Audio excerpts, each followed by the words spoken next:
علامہ اقبال کی نظم ابلیس کی مجلس شورا کا چھٹا حصہ آپ کی خدمت میں پیش کر رہا ہوں۔ گزشتہ حصوں میں ابلیس نے اپنے اراکین سے اپنے خطاب میں انسانوں کی ہلاکت کے منصوبے بتائے تھے کہ ہم کن کن طریقوں سے انسانوں کو نقصان پہنچاتے ہیں، جس کی تائید اور تعریف اراکین کی طرف سے بہت خوب ہوئی۔ لیکن اس کے باوجود بھی کچھ اراکین نے جمہوری نظام جو اس وقت یعنی علامہ اقبال صاحب جس وقت یہ نظم لکھ رہے تھے 1936 میں، تو اس وقت یہ جمہوری نظام دنیا پر چھایا جا رہا تھا۔ اب اس نظام سے کچھ خطرہ ابلیس کے اراکین کو لاحق ہوا تھا کہ کہیں یہ نظام، اور پھر ایک یہودی انسان دانشور جسے کارل مارکس کہا جاتا ہے، جس نے ایک اقتصادی نظام دیا دنیا کو جسے اشتراکی نظام کہا جاتا ہے، تو ان دونوں کے متعلق اپنے خدشات کا اظہار کیا تھا کہ کہیں یہ تو ہمارے لیے خطرہ نہیں بنیں گے، جس کے جواب میں بڑے دلیل کے ساتھ پہلے مشیر نے انہیں مطمئن کیا کہ ان دونوں سے ہمیں کوئی خطرہ نہیں ہے۔ لیکن اس کے باوجود پانچواں مشیر اٹھا اور اس نے اراکین سے کچھ نہیں کہا، بلکہ براہ راست ابلیس سے مخاطب ہوا، اور وہ کہہ رہا ہے ابلیس کو مخاطب کرتے ہوئے کہ اے تیرے سوزے نفس سے کار عالم استوار، تو نے جب چاہا کیا ہر پردگی کو آشکار، کہ اے میرے آقا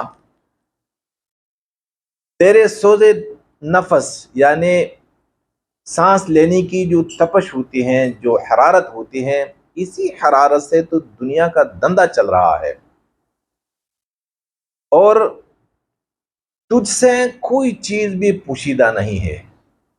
جو خطرات مستقبل میں لاحق ہوں گے تجھے سارے خطرات کا پتہ بھی ہے، علم بھی ہے، اور ان خطرات سے کیسے نمٹا جائے گا تو ان کا بھی بخوبی علم تو رکھتا ہے۔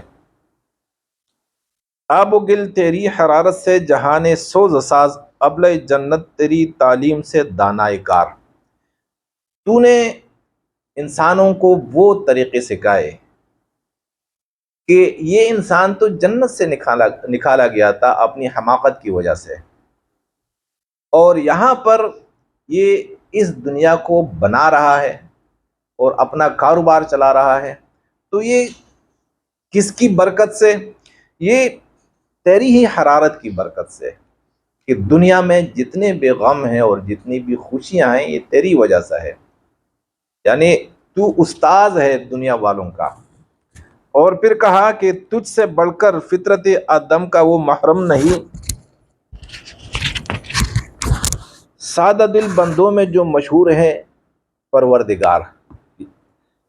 پانچویں مشیر نے ابلیس کا درجہ اللہ سے بھی بڑھا دیا اور کہا کہ انسانی فطرت سے جتنا تو واقف ہے، اتنا جس ذات کو یہ سادہ دل یعنی مسلمان جسے خدا سمجھتے ہیں وہ بھی اتنا واقف نہیں ہے، نعوذ باللہ۔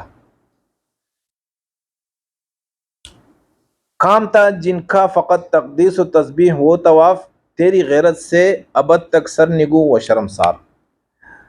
فرشتوں کی طرف اشارہ ہے کہ جن کا کام یہی ہے کہ وہ عبادت کرے، اللہ کی تقدیس اور تسبیح بیان کرے۔ اب جب اللہ نے آدم علیہ السلام کو بنایا تو اللہ نے ان سے کہا کہ وہی سجدہ کرو انہیں، تو انہوں نے سجدہ کیا، احترام کیا، اور آدم علیہ السلام کی جو خلافت ہے وہ تسلیم کر لی۔ لیکن تو نے کیا کیا اس انسان کو، یعنی جس انسان کو فرشتوں نے سجدے کے، تو نے اس انسان کا ایسا حشر کر دیا کہ اب اسی انسان کو وہ فرشتے جنہوں نے سجدہ کیا تھا وہ جب دیکھتے ہیں تو وہ اپنے کے اوپر شرمندہ ہیں کہ یا خدا ہم نے کیا کیا، ہم نے ایسی مخلوق کو سجدہ کیا۔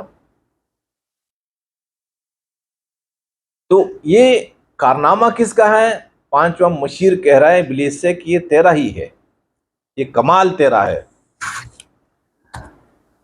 گرچہ ہیں تیرے مرید افرنگ کے ساحر تمام، اب مجھے ان کی فراست پر نہیں ہے اعتبار۔ اب یہ اپنے خدشے کا اظہار کر رہا ہے اور کہہ رہا ہے کہ اگرچہ مغرب کے جتنے بھی سیاسی لیڈر ہیں، جتنے بھی دانشور ہیں، جتنے بھی صحافی ہیں، جتنے بھی قلم والے ہیں، یہ سب کے سب تیرے شاگرد ہیں، لیکن اس کے باوجود بھی مجھے اب ان کی فراست پر، ان کی عقل مندی پر اعتبار نہیں رہا۔ کیوں؟ وہ یہودی فتن اگر وہ روح مصدق کا بروز، ہر قبا ہونے کو ہے اس کی جنون سے تار تار۔ کہ دیکھیں وہ یہودی کون ہے؟ کارل مارکس کے بارے میں یہ پانچواں مشیر بھی یہ خوف میں ہے کہ وہ یہودی کارل مارکس وہ فتنہ گر جس نے ایک بہت بڑا فتنہ کھڑا کر دیا ہے ہمارے لیے کہ بھائی محروم طبقے کو اوپر لا رہا ہے، اور مصدق کا بروز، مصدق ایک شخص گزرا تھا ایران میں، فارس میں، جس نے یہی اشتراکی نظام دنیا کو دیا تھا۔ تو وہ یہودی یعنی کارل مارکس جو مصدق کا سایہ ہے، اب کیا ہو رہا ہے؟ ہر قبا ہونے کو ہے اس کی جنون سے تار تار۔ اب اس کی جنون نے کیا کر دیا کہ جس نے بھی خوبصورت لباس پہنا ہے، یعنی امیروں کی طرف اشارہ ہے کہ ہر امیر کا لباس، ہر امیر کی قمیص، قبا قمیص کو کہا جاتا ہے، اس کے جنون سے، اس کے دے ہوئے شعور سے اب وہ تار تار ہو رہی ہے۔ زاغ دشتی ہو رہا ہے ہمسری شاہین و چرغ، کتنی سرعت سے بدلتا ہے مزاج روزگار۔ چرغ اور شاہین یہ دونوں ایسے پرندے ہیں جو شکار کرتے ہیں پرندوں کے۔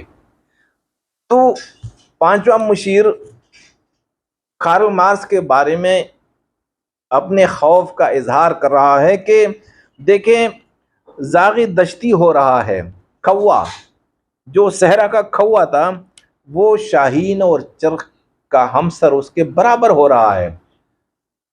کہیں کوا وہ بھی بیابان کا، اور کہیں شاہین اور چرغ جو دوسرے پرندوں کا شکار کرتے ہیں، اب وہ برابر ہو رہے ہیں۔ یعنی یہ کارل مارکس ایک ایسا نظام لے کر آیا ہے کہ جس میں، جیسے اقبال صاحب نے اپنی ایک نظم میں لکھا ہے کہ ایک ہی صف میں کڑے ہو گئے محمود و ایاز، نہ کوئی بندہ رہا اور نہ کوئی بندہ نواز۔ تو اشتراکی نظام میں اور اسلام میں بندہ اور بندہ نواز رہتی نہیں، سارے برابر ایک ہی صف میں۔ کوا اور شاہین، یہ شہباز شاہین، یہ بالکل ایک ہی صف میں برابر ہو۔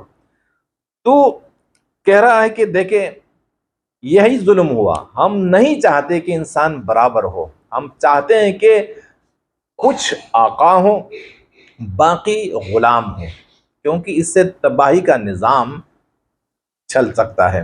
اگر سارے برابر ہوں، کسی کوئی شکایت نہ ہو، کوئی انسان کسی پر ظلم نہیں کر رہا، تو پھر فائدہ کیا ہمارے لیے؟ اور کتنی سرعت یعنی کتنی جلدی سے انسانوں کا مزاج بدل رہا ہے، کتنی سرعت سے بدلتا ہے مزاج روزگار۔ دنیا کا جو دھندا ہے، جو روزگار ہے، وہ کتنی جلدی سے بدل رہا ہے۔ یعنی ان دنوں میں جو سوشلزم تھا، تو لینن کے انقلاب کے بعد یہ پوری دنیا پر چھا جانے والا تھا۔ اب تو امریکہ نے افغانستان میں بس انہیں لاک لگا دیا، تالا لگا دیا، جس میں ہمارا بھی حصہ ہے پاکستان کا۔ تو ہم نے ہی اپنے ہاتھوں سے ایک ایسے نظام کو دفن کر دیا جو نظام پوری دنیا کو فائدہ پہنچا رہا تھا، لیکن اس میں نقصان تھا کسے؟ جو امیر طبقہ، اسی کو نقصان تھا۔ اس لیے اسی فتنے کو جس سے ابلیس بھی، یعنی ابلیس نہیں، ابلیس کے اراکین گھبرا رہے تھے، اسی کو افغانستان میں دفن کر دیا۔ تو ان دنوں میں یہ نظام، اس کا چرچا بہت زیادہ تھا اور بڑا مقبول ہو رہا تھا۔ چھا گئی اشفتہ ہو کر وسعت افلاک پر، جس کو نادانی سے ہم سمجھے تھے ایک مشت غبار۔ پانچواں مشیر کہہ رہا ہے کہ جس طبقے کو ہم مشت غبار یعنی غبار مٹی کی ایک مٹھی سمجھ رہے تھے کہ کیا ہیں یہ غریب لوگ ہیں کیا، بس ایک پونگ سے یہ سارے اڑ جائیں گے، اب اسی نظام کی وجہ سے ان میں جان آ گئی، اور کیا ہوا کہ پوری دنیا پر وہ چھا رہے ہیں، اب غریبوں کا راج آ رہا ہے۔ تو ہم جن کو بالکل کچھ نہیں سمجھ رہے تھے وہ سب کچھ بننے والے ہیں، اور یہ کون کر رہا ہے، کس کی تعلیم سے؟ تو کارل مارکس کی تعلیم سے۔ فتنہ فردا کی ہیبت کا یہ عالم ہے کہ آج کانپتے ہیں کوہ سار و مرغزار و جوئے بار۔ مستقبل کا جو فتنہ ہے ہمارے لیے، اس کا یہ عالم ہے، اس کا یہ حال ہے کہ آج اسی فتنے سے ہمارے کوہسار یعنی پہاڑی سلسلے، ہمارے پہاڑ بھی ہل رہے ہیں، ہمارے مرغزات جنگل اور ہمارے نالے اور ہماری ندیاں بھی ہل رہی ہیں، کانپ رہی ہیں، سب کچھ کانپ رہا ہے اسی نظام کی ڈر کی وجہ سے۔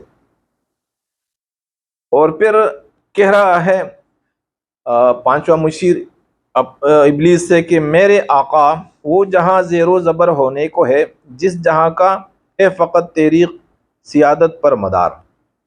اور آخر میں اس نے بڑی عاجزی کا اظہار کیا اور کہا کہ اے میرے آقا، جو جہاں یعنی جو دنیا یا جو نظام تو نے دیا تھا پوری دنیا کو، ملوکیت کا نظام، انسان یعنی کمزور طبقہ، محروم طبقے کے خون چوسنے کا نظام، کیسے غریبوں کو جانور بنائے، جس میں غریبوں کو جانور بنایا جا سکتا ہے بڑی آسانی کے ساتھ، تو کہا کہ اب وہ نظام خطرے میں پڑ گیا۔ میرے آقا وہ جہاں زیر و زبر ہونے کو ہے، اب وہ دنیا، وہ نظام، جہاں کا مقصد ہے نظام، کہ وہ نظام جو تو نے دیا تھا انسانوں کی ہلاکت کے لیے، وہ نظام ابھی ختم ہو رہا ہے، اور جس جہاں کا ہے فقط تیری سیادت پر مدار، یعنی وہ جو نظام تو نے دیا تھا وہ اس کا مدار جو تھا وہ صرف تیری قیادت پر، تیری سیادت پر تھا، وہ تجھ ہی سے چل رہا تھا، اب وہ نظام نہیں چلے گا اگر اسی طرح کارل مارکس کا یہ نظام چلا۔ تو یہ اس حصے میں پانچویں مشیر نے اس کی اہمیت ظاہر کر دی ابلیس کے سامنے کہ ہم کارل مارکس یعنی اشتراکی نظام کو معمولی نہ سمجھے، حقیر نہ سمجھے، یہ انسانوں کو ایک بلائی کا نظام دے دے گا اور پھر ہمارے منصوبے سارے خاک میں مل جائیں گے۔ اب اس کے جواب میں ابلیس نے کیا کہا ہے تو اس پر آئندہ بات ہوگی۔ اللہ آپ کو جزائے خیر دے۔